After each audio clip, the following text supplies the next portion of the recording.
Hey, everybody, this is Ben Bowman. Welcome back to another episode of the Oregon Bridge.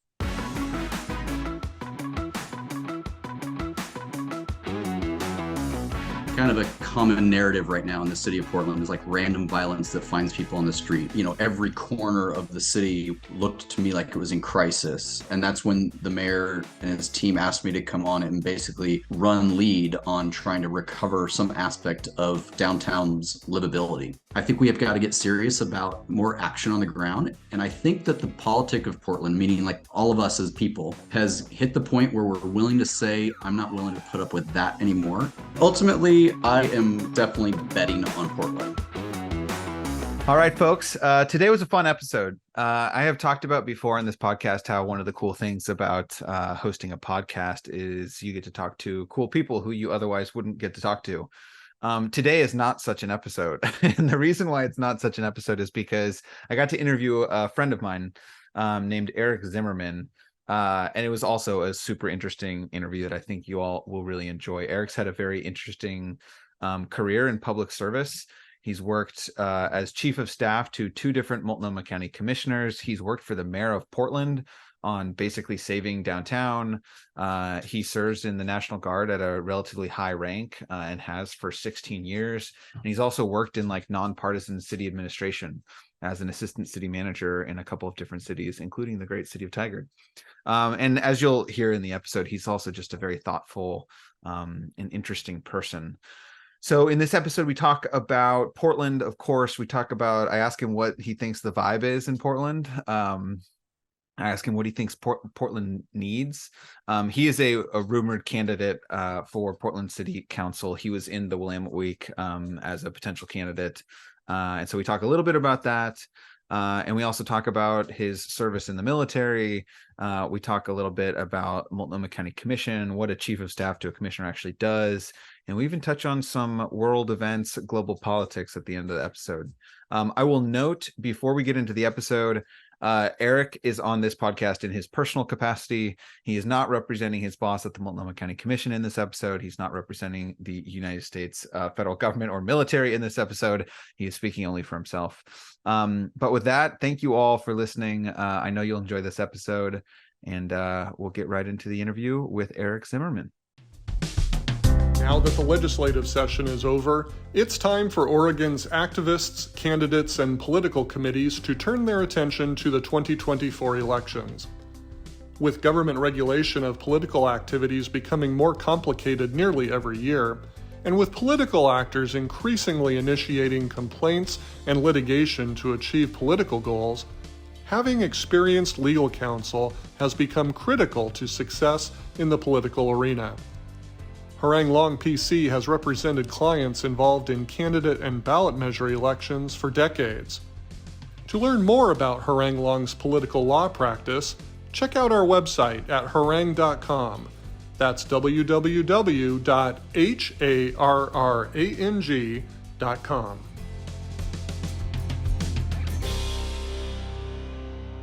All right, Eric Zimmerman, welcome to the podcast. How are you? I'm good. Hi, Ben. It's good to see you tonight. It's good to see you too. Thanks for joining a late night podcast recording. Okay, so you're a very interesting person, Eric. You've worked in lots of different roles. You've done different things in your life. You've traveled all over the place. You have lots of opinions. I think I want to start, when I think of you, one of the first things I think of is your military service in the Guard. How'd you get involved in the National Guard, and can you explain what your rank is and what that means for an audience who might not be super familiar with military ranks? Sure. The spirit of the National Guard is that the grand majority of us are just normal people in the community, and every single state has a National Guard, and we generally have a full-time job doing other stuff. And so I work with people who are students. I work with people who are lawyers and doctors and carpentry, everything you can think of, teachers. And then a couple of days a month, usually on the weekend, we come in and we put our uniforms on, and I shave this beard because I have to be out of the beard for a uniform. And we fulfill our reserve duties as part of the Guard. And so my rank in the Guard is I'm a major, so I'm an officer, and in that I'm a major.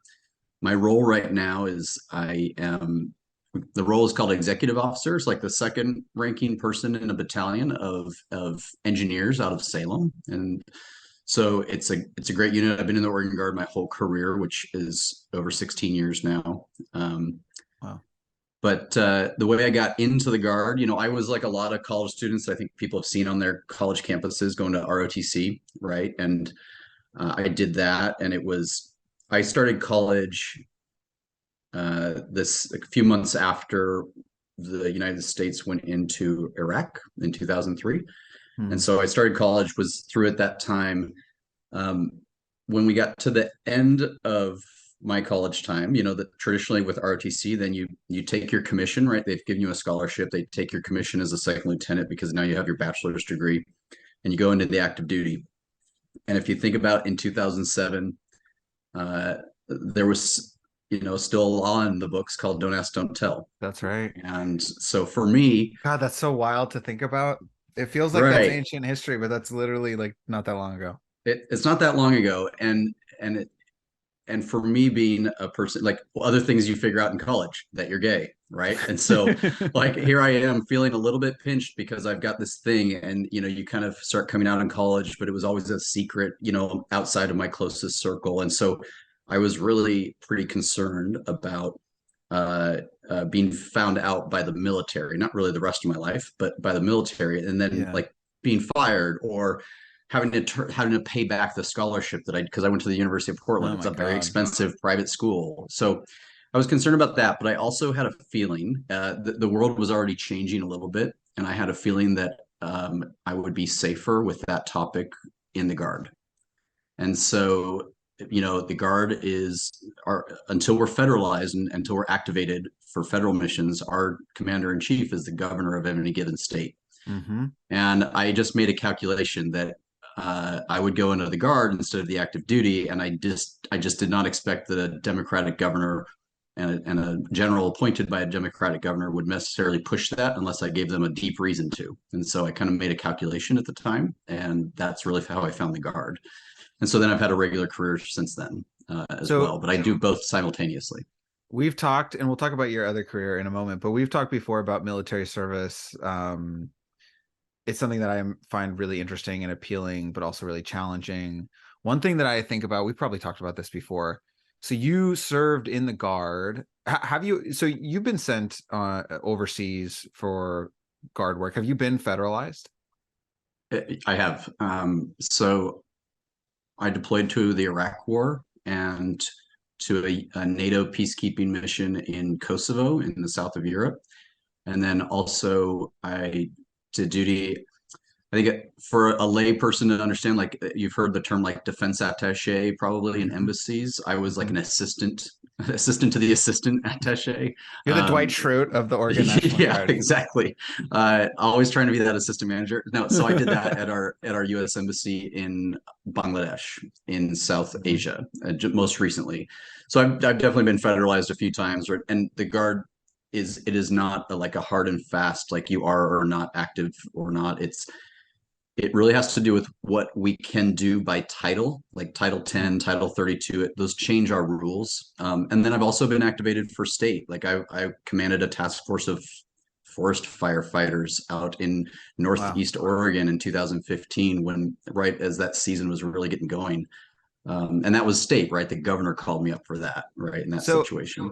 So here's the thing that I would love to hear you reflect on, because you're a Democrat, you're on the progressive side of the aisle.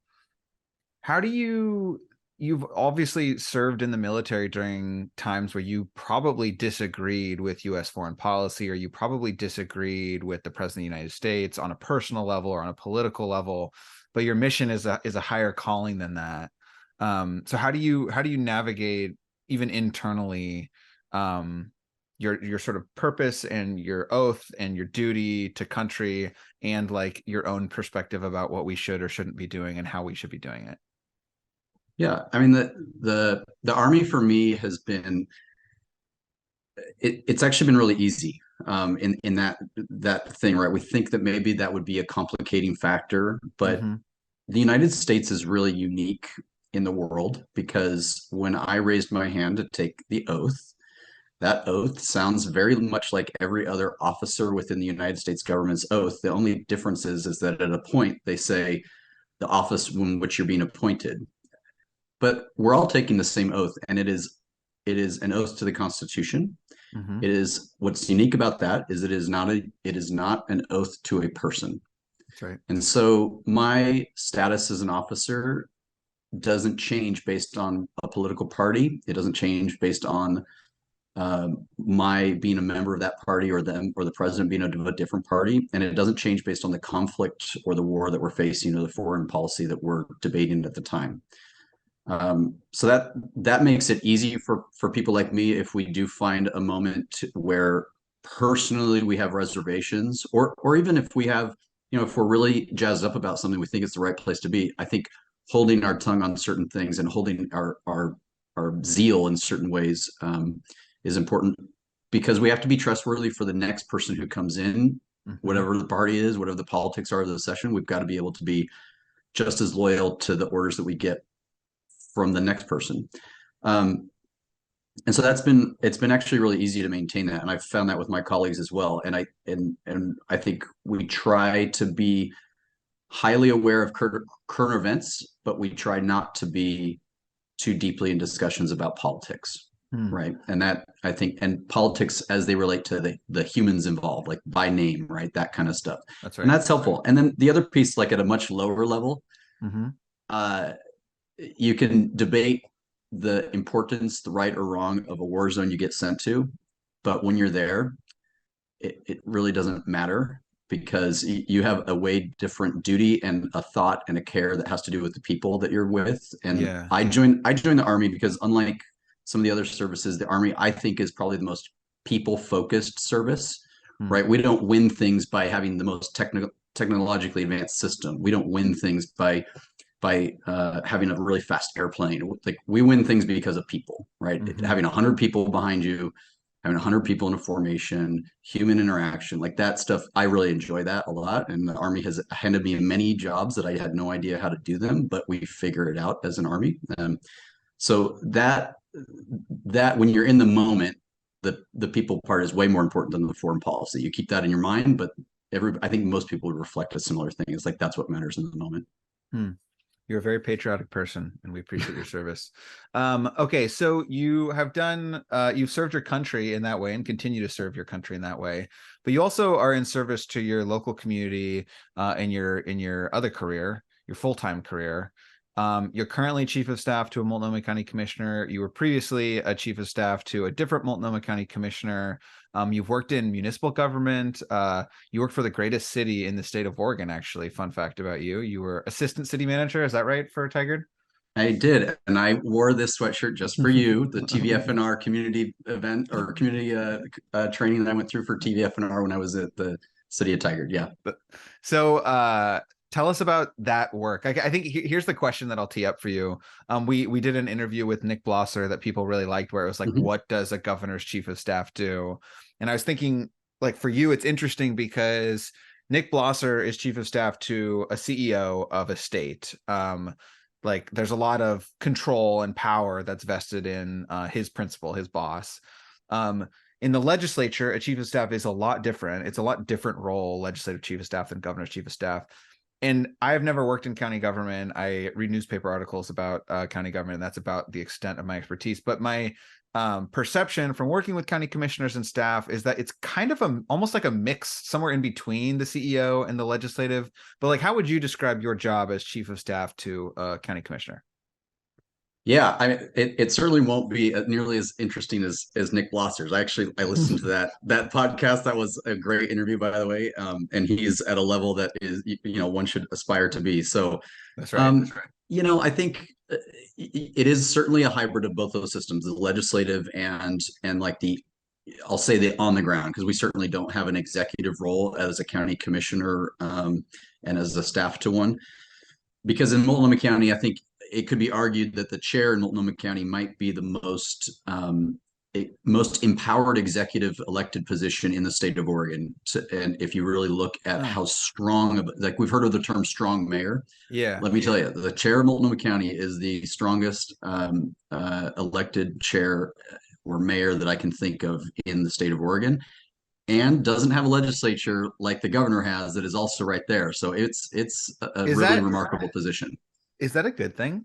Is that a good design in your opinion? You've worked really closely there. Like, is that there's all this debate in the city of Portland government transition. Like, how much power should the mayor have? What you're describing is the opposite of where they landed. Yeah. What do you think of So that dynamic? I generally think, so if you were to make this about the city of Portland, I generally think the public looks to their mayor to be a strong mayor, right? In crisis, nobody knows who the city manager is. Nobody knows who the city administrator is, the county manager, That's right. and especially in your largest community of the state, because generally in your largest city, these are full-time jobs for elected officials. And so there's an importance there that I actually think it can be valuable. You know, the Charter Commission at the city of Portland landed in more of a hybrid. They have a full-time mayor, kind of like Beaverton has a full-time mayor, but they've kind of split up the relational duties and the day-to-day operational duties between a city manager. And Portland's kind of getting into that. They'll figure it out. I value it. I think it's good. I think Multnomah County should be that way. I think it's an important role for the chair. And in Multnomah County has over 800,000 residents. It's the largest county population-wise. It's a full-time role. It's important that it's a full-time role. It's a $3.7 billion budget. And then that chair has 4 colleagues of county commissioners, of which I work for one, and I've worked for another one before in a previous administration. And our role as county commissioners, one of 5, is very much budgetary and constituent relations, and they are the mini, they're the legislative body for the county. So, ordinances and resolutions and all that normal stuff. So my role, what I like about and what we do get involved at the county in how things are executed, how things are run day to day, because it's a small body. So the chair asks for the input of her colleagues in our case, and asks for, especially if a certain project or a certain type of implementation, it seems particularly important to an elected, maybe that's their niche issue, maybe it's an area they have deep expertise in. Good chairs lean on the expertise that they've got in their commission. So my role is a lot of times it's working with my other chiefs of staff who are my colleagues, and the government relations that exist between offices. There are 4 other offices you've got to make sure you get to, and 3 votes governs, right? So there's a bit of counting votes at the time. And most of the time it's negotiating aspects of various budget packages. So a little bit so enough people are there to be happy that that's moving in a direction that as a body they can agree on. And everybody does it different, right? I work for a person who's highly confident and capable in her own media stuff, but in a previous role, I handled all media for an elected. Oftentimes I'll go to events or go to meetings or go to other critical things instead of the commissioner, just because there's so much going on. And so we kind of split the district, so to speak. And I come with my own portfolio expertise, my own time in the mayor's office in the city of Portland. And so for us, we balance off one another, and we both try to achieve the 3 or 4 things that are like our guiding principles of her administration or of her tenure here, as it's part of the larger county administration. So it's a job that changes every day, but you try to keep a few like guiding principles, guiding lights, and what's important and what you have time to get done. So you, in between stints as chief of staff to a county commissioner, you made a run for office of your own. What made you want to cross over into the candidate side of things? Yeah, I had worked at Multnomah County for 9 years at that point. The commissioner that I was working for was term limited. I was also, Multnomah County has a unique form of government where we designate alternates in case a person cannot fulfill the rest of their term. I was Jules Bailey's alternate in District 1, which is the district that Commissioner Myron sits in now. It's where I live in District 1, the west side of Portland. I love Multnomah County. I still love Multnomah County.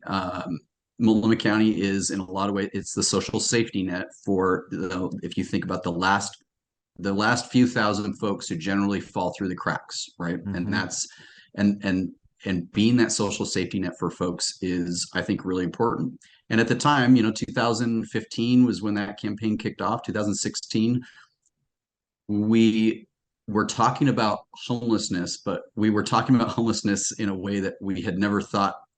Like what we see today on the streets compared to 8 years ago, it's really ballooned in a lot of ways. It's got more acute. It's more dangerous in a lot of ways for the public and those experiencing it. I mean, things have really amped up over the last few years. But at the time, we were still talking about those topics, right? We were talking about how to make sure that jail was not being, because Multnomah County runs the jails. We've got the DA, want to make sure that that's not being used as a way to criminalize, Black and brown folks in a way that white people were not being, as the historical wrongs that have been in that system. Like the county is the epicenter for so many areas where you can make progress as a community.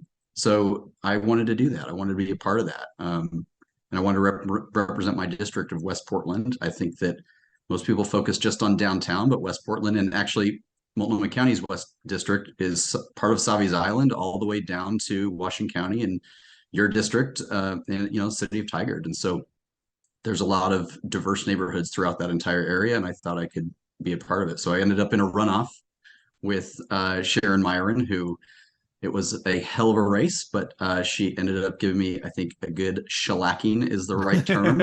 And we've become close ever since. I mean, she's a close friend now, and we talk. In fact, I was in her office today. Like we see each other every day at work. So it was a loss, but it turned out great. And then I got to meet you because after that I went and worked for the city of Tigard and another city in Oregon as an assistant city manager or deputy city manager, and got more on the appointed side versus on the elected side. And that was a great experience for a few years.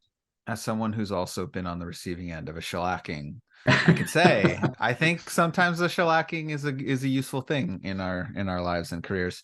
Yeah, I was young. Okay. So there's a newspaper headline about you, Eric. Oh boy. And it is in Willamette Week. And I think it's from when you were running. I assume it's from when you were running. Here, I will just read it out loud, and then you will have to explain yourself. Candidate Eric Zimmerman punched a man in the face, says it was the right call. I think it stems from a 2011 incident, but this is like a prominent thing that pops up when you get Googled. So can you explain what that was about and why? How did that become part of the campaign too? Yeah, I mean, I'm smiling. It was a really awful situation, but I'm laughing because the way that Willamette Week's brand, right? The way that they print stuff, and it was generally, it was 2011. This article is now almost 8 years old as well because it was during the campaign. But essentially, my boyfriend and I were walking down the street, and this person just cold cocked my boyfriend at the time, like hit him so hard. He was kind of like out of sorts. Right. And I reacted, and it was just that simple. It was almost in that, I don't think about it reaction, but I stopped his attack and put him down, and he got his own whopping, and we got up and left. And my boyfriend at the time, my focus was on him. He was physically sick from the attack, and throwing up, kind of that kind of sick. Because he really, he hit him. When you're not prepared to be assaulted like that, it really gets you. And so we went home and thought nothing of it other than how it was, right? And so later on, the person who had attacked my boyfriend, and I'm choosing not to say his name because he's not chosen to be in public life, and we aren't dating anymore. So that's why I'm using that, not his name right now. But he was contacted by the police because that person wanted to file charges. Okay. And we were very confident that we had zero concern about that. So in one phone call with a police officer, and they were like, "Oh, okay, got it." Just told them exactly what happened, and they made it very clear that if that person really pushed charges, that they would file charges against him, or they would be pressing to file charges against him. And the DA and the police both said absolutely not, and they let it go. So for me, I think of it as a nothing situation.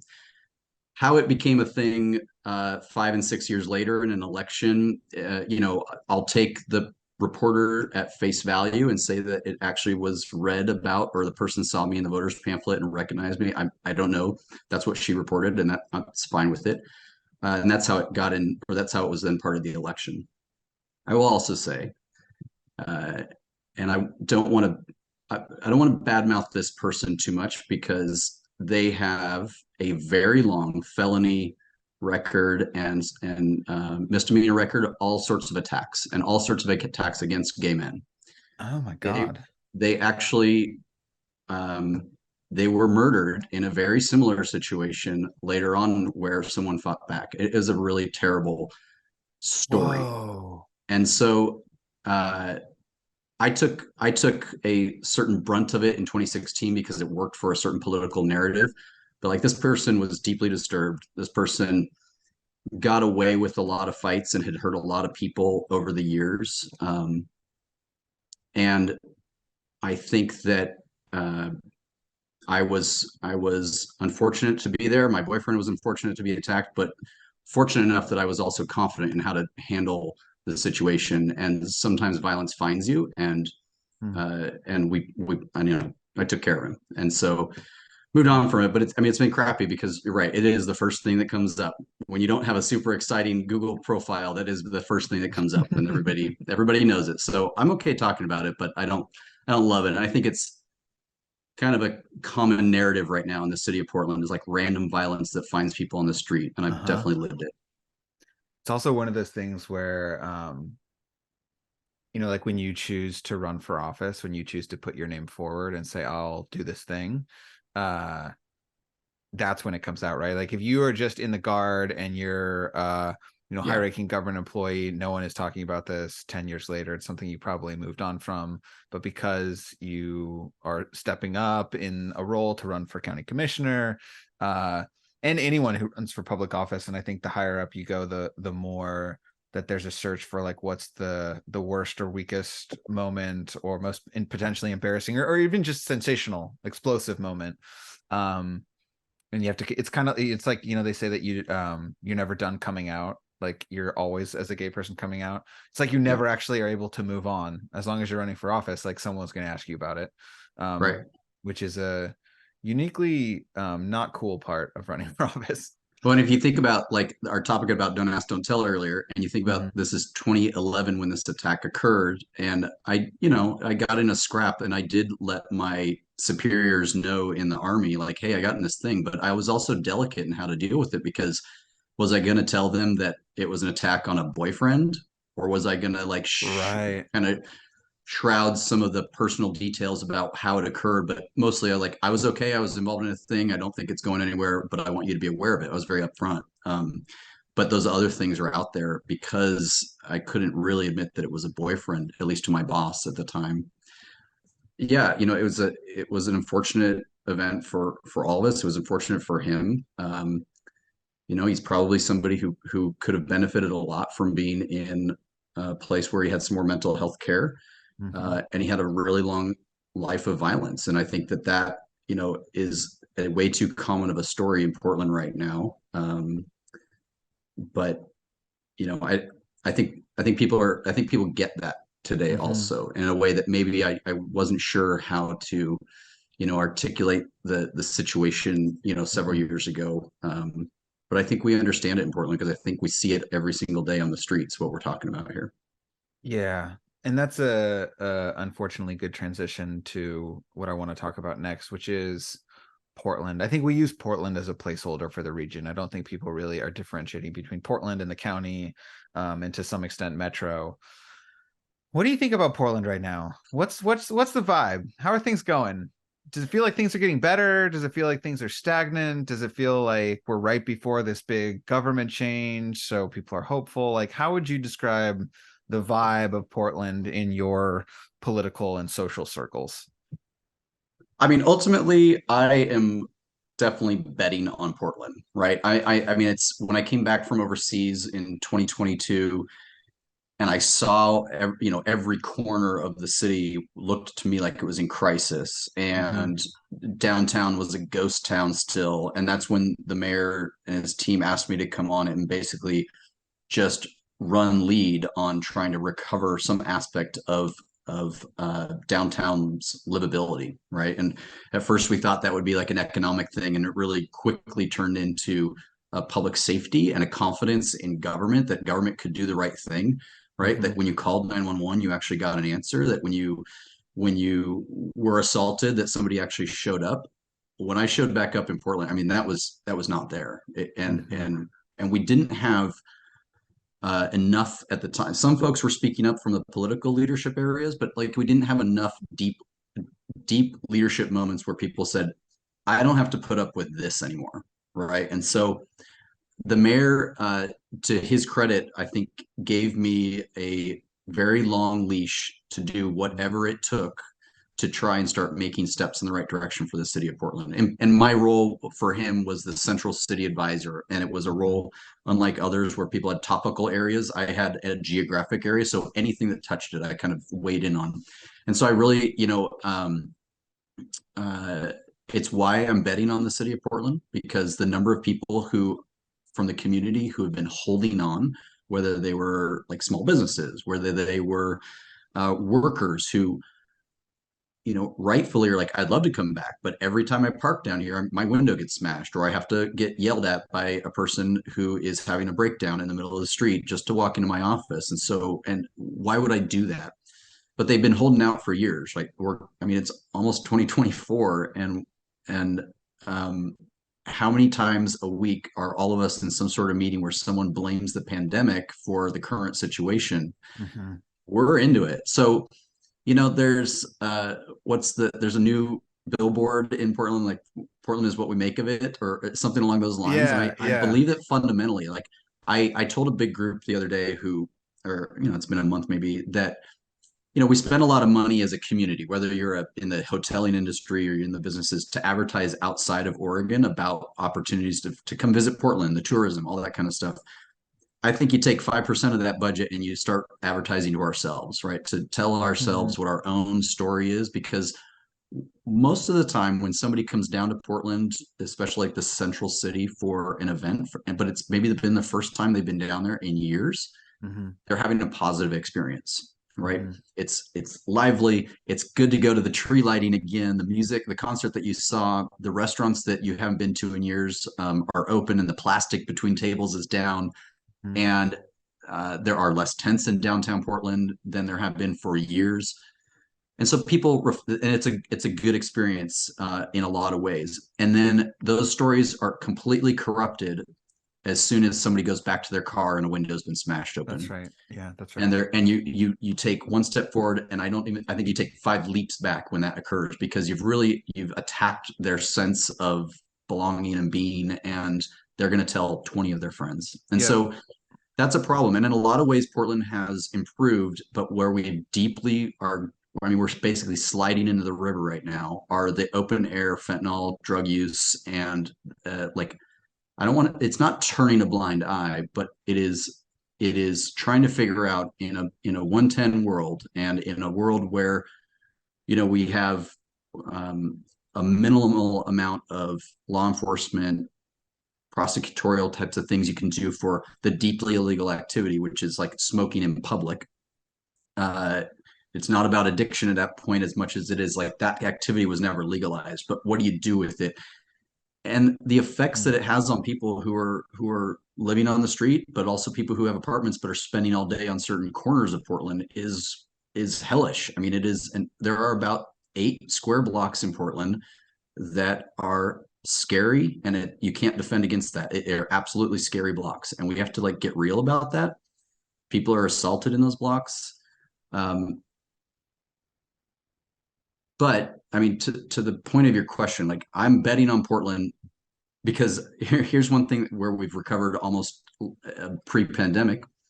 The entertainment, the nightlife in Portland is back. It is back. the city of Portland instituted the entertainment district 2 summers ago because they needed to tackle an issue which was really dangerous in Old Town. We had shootings, right? Shootings. Put the entertainment district, we close off the roads. We've got cops who are dedicated to that district on weekend nights where they don't take other 911 calls, and shootings dropped from a ton to none, like just dramatically. The clubs are open. I know these guys who run these clubs, these hotel owners in that area. That part of our economy is back. What happens between 7 a.m. and 7 p.m. is a little less known right now. But I think we have got to get serious about more action on the ground. And I think that the politic of Portland, meaning like all of us as people, has hit the point where we're willing to say, I'm not willing to put up with that anymore. And that's giving certain leaders just enough to say, okay, we may have gone a little too far in some enabling actions. And it's time to get really serious about what is acceptable, what is helpful, what is enabling, and start calling the difference between them and put stuff in place to right that ship. So I agree. There definitely seems to be a vibe shift in Portland. I think the Portland City Council, they like unanimously passed a resolution, basically like a trigger resolution that was like, as soon as the state enables criminalization of public consumption of drugs, that like Portland, which to have a 5-0 vote on council like for that definitely would not have happened 2 years ago or 4 years ago. So here's my question for you. You're a rumored candidate for city council. I won't ask you whether you're in or you're out because I know you're still thinking about it. Although I will say this podcast would be a great place to make an announcement. What, you aside, what kind of leadership does Portland need right now? Do we need like decisive leadership? Do we need collaborative leadership? Do we need a good listener? Do we need someone who's not going to spend too much time listening and is going to act like there's this new form of government that no one quite is sure what to make of yet? Everyone's trying to develop their strategies to get their types of people elected to it. But I'm more curious about like what kind of person, what kind of style is an effective elected official in Portland gonna, what do we need for those roles in 2023, given the dynamic that you just described? The candidates that I'm looking at, the people who I'm hoping are successful, are people who are action oriented. And I mean that from an on the ground, whatever it takes to right the ship perspective. And I say that because I think that there is a time when government needs to get it perfectly right. And so studies and long processes make sense. There's also a time when those are highly inappropriate. And the times when they're inappropriate is when you're in crisis, or you could call it triage.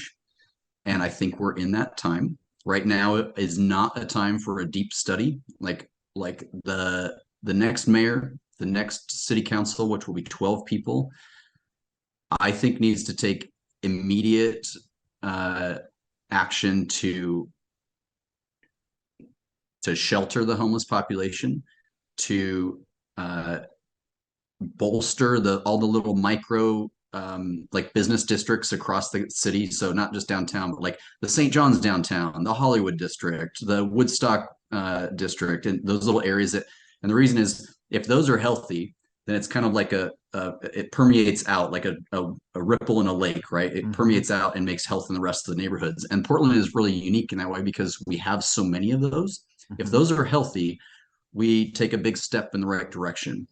But those are not, they don't have time to wait for a lot of performative studies or performative actions that give you watered down solutions. Like, you know what, let's do some things. We're going to get some things right and we're going to get some things wrong. As long as when we get them wrong, we take our lick and we keep marching forward, right? That is the type of leadership that I'm looking for in electable leaders in the new city council, because that mindset will guide how they tackle the first year worth of work that they're going to have to do, and how they're going to support a new city administrator and a new mayor to figure out the work between them, because it's a new hybrid system, and to get it together. Portland, like, come on, like that is the area. And the reason that matters, Ben, is that So the things I love about Portland are all the things that I'm like really bad at, and I'm glad there are other people in the community who do them well. Like Hmm. I love that this is a city that you can go have any type of meal you want because somebody is making it from whatever their culture is, from whatever their expertise is, you can find it here. I'm glad that in the city of Portland you can go to any number of small neighborhood art exhibits and festivals and quirkiness all over the place because people are doing it. They're creative people in Portland. It is really hard to do that creative stuff, to make that like the keep Portland weird stuff. It doesn't have a breath right now because people are in crisis trying to repair the window they walked into that morning and found it was shattered as they came to work, or their employees are quitting because for the third week in a row they were assaulted behind the counter, just being a host at a restaurant, right? The 6 months in and your hotel front desk has called 911 and doesn't get a response fast enough to deal with the crisis in their lobby. So how do you be creative when you're dealing with crisis all day long, right? And so my goal for us as a city is that we take care of the crisis so that the creativity and the Portlanders who don't need to be experts in government can go do what they want to do and live in a way. But it's small stuff, right? We have toilets at parks in Portland that are closed, and next to them, we have placed a porta potty. If there is no greater indicator of failure of government, it might be those types of things, like Yeah. the basics of our basic functions of government working. And it doesn't matter that you picked the most accessible toilet or the type bright color. It like open it up, get it, do something that works, and move on to the next thing. And that was a lot of what I was trying to do in the mayor's office. And it's a lot of what the commissioner I work for now is how we're approaching like the county work, which is we've got deep problems. We've got to keep moving that direction. So I would love to have more teammates doing that and more allies on both sides of the river, the county and the city, city hall and county headquarters moving in that direction. So I'm looking at like those types of leaders. So And there are a lot of them. I'm going to ask you one follow up here. This is my cheating question to get around asking you whether you're running or not. And then we're going to do one other topic. You seem like a relatively, well-adjusted, normal guy. You've got a successful job. You don't have to run for office. Like your life will be fine without running for elected office. How are you evaluating whether or not to do that? To do this? Like, what are you considering? Like that. There's two sides, right? There's the personal side, and I'm sure everybody who runs for office has to make like a financial decision about it. They have to make a decision about how comfortable they are with like their name and their history being in the newspaper, as we've discussed earlier. There's the stuff that's like unique and specific to you, but there's also the like, can I do anything with this job? Is this a useful way to spend my time? Like you've got other leadership roles where you're already in government, you're serving your country. Like I'm more interested in that second category of like, what are you thinking about? Like what parts of the new city government are you considering? Like that part of evaluating whether you do it or not. Yeah, I'm not going to be coy. Like most people, and you're right, the paper has rumored about me. I am certainly considering it. I'm having a lot of those conversations, not just with my family, but like close friends. Like, is this something I'm ready to dive back into? And I'm leaning yes, but there's a lot to consider because it's a new system. If I run, I'll be in a district where three of us would be elected to represent one district. So that's interesting. So what does that look like? A couple of things about the transition. I am so excited about the district model, like geographic districts. I know that there's been a lot of back and forth. I love them. I think they're so important, especially in an area where we won't be running bureaus the way that commissioners do today. So I think it's important. I think delivering for your constituency matters. It also allows you to be deeply responsive to their needs. And if you're in disagreement with another colleague, because of that district constituent need, it's okay. It doesn't say anything about you as a person. It just says about the needs of your community. And I think that that's exciting for me personally. I like that. And what does bike transportation look like in your district? What does parks and recreation look like in your district? What does how do you get TriMet to adjust a certain route in your district? Those things matter. Your experience with Hall Boulevard and in Tiger, those are examples of like local involvement can make good changes, I think. And I think that has been somewhat lost in our community for a very long time, because it's hard to put your energy into one geographic area out of that many square miles across the city and nearly 700,000 residents. So I'm thinking about that and whether I can be effective. The I I am also I'm putting some value on the fact that I've been a deputy city manager for a couple of cities, and I have an idea for the challenge that that new role in the city of Portland is going to have. I think a lot of people are going to give them a hard time in a way that maybe is on the wrong topic or in the wrong manner, and I'd like to do what I can to make that next city manager successful. I Mhm. also think that they're going to have to make a tremendous amount of decisions that are going to make them politically unpopular, but they're going to be the kind you have to make, and then they'll probably find their way to another thing within a few short years. And then the second city manager will be the one we have for a while. But they have to be made. And I want, if I can contribute to the city council building on that relationship being a workable one and one that delivers on behalf of the city, then I think that's worthwhile.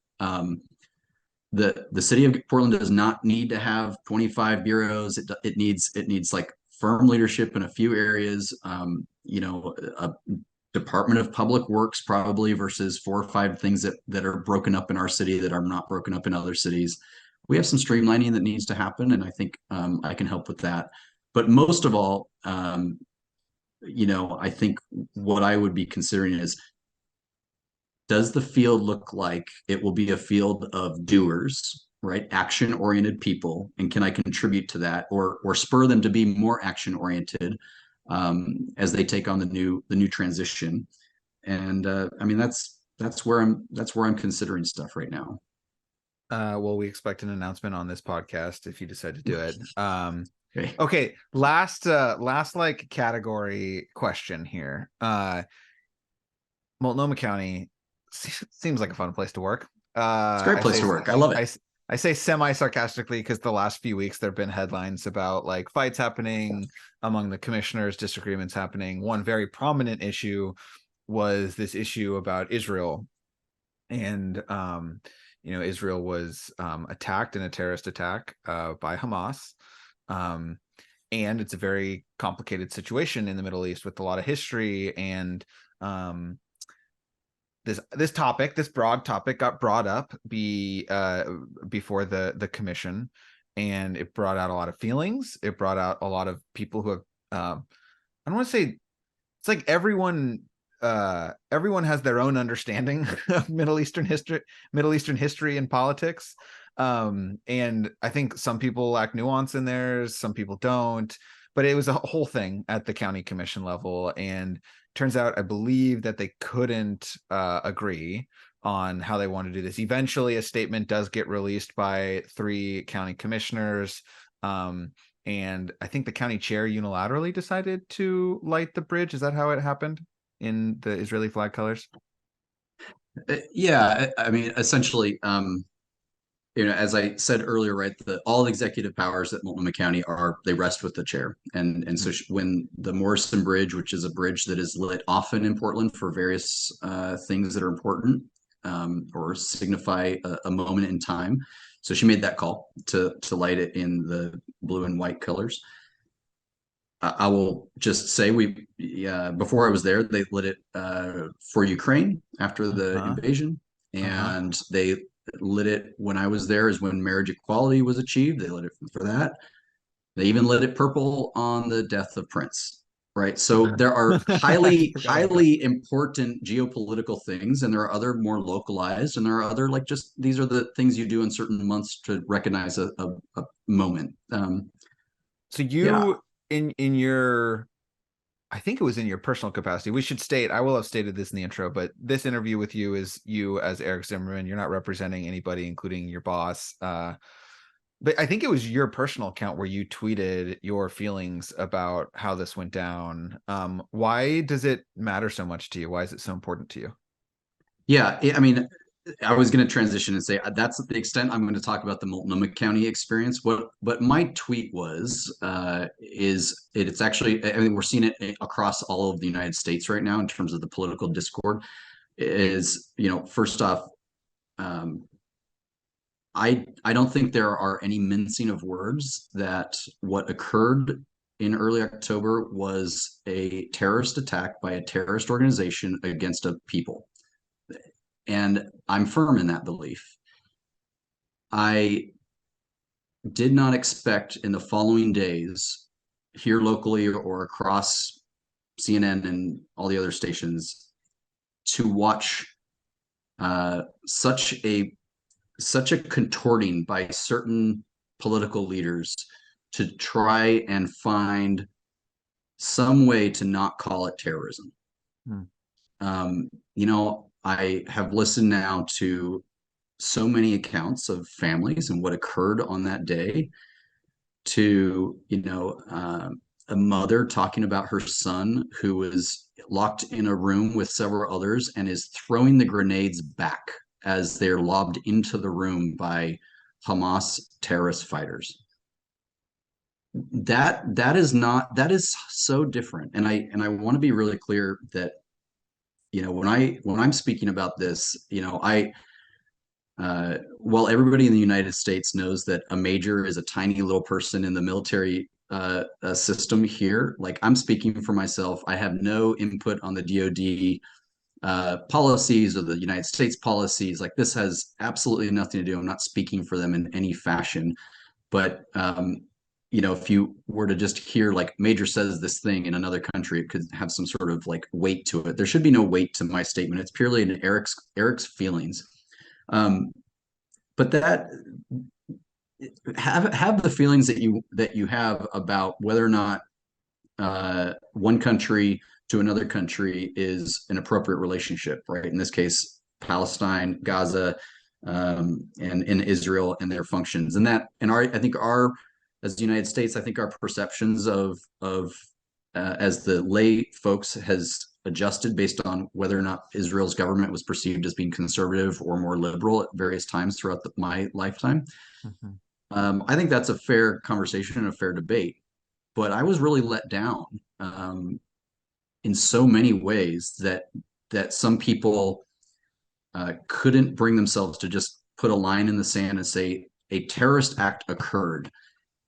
I don't remember in 9/11 time, and I don't remember that we expressed a whole lot of concern about why Al-Qaeda did what they did, or why Hamas, in this case, did what they did. But we are doing that for some reason right now. And I don't know that that's really a healthy thing at the beginning when folks are still trying to get their hostages back. You know, hearing the stories about what these families are going through, hearing the stories about, you know, the way that bombs were used, you know, grenades and gunshots to children in their bed. I have lived in an environment where insurgency and terrorists were operating. I have picked up the body parts of my own soldier. I know what this stuff feels like, smells like, sounds like, and I don't think that is good for us as the United States to try and say there's a both sides issue to terrorism. I just don't think that was healthy. And I think people have confounded the geopolitical question about Palestinians and Israelis and that coexistence in that area to something that and some folks are ignoring the terrorist act. And I cannot help but think, and I cannot name another situation where that was the case as much as it is now.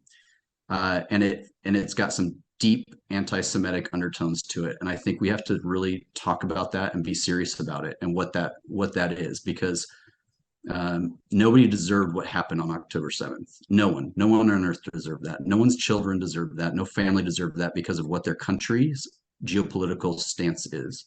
And we have to be firm in that. And so I mean, ultimately, I think I was let down, and I think that's what my, you know, my tweet and my feelings about it were coming from, you know, from that basis.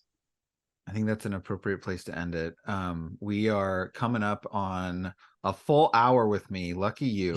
But thank you, Eric. I really appreciate you coming on, and I think you're a fascinating person. I hope you do run for Portland City Council. I think you'd be really good in that role.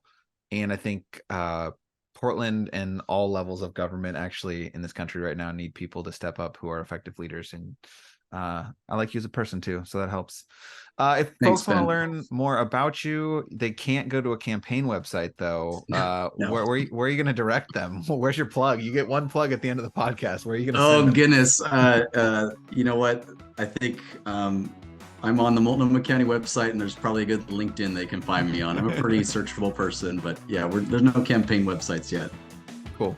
All right, Eric, thanks for coming on. It's great talking to you. All right, thanks, Ben. Big fan.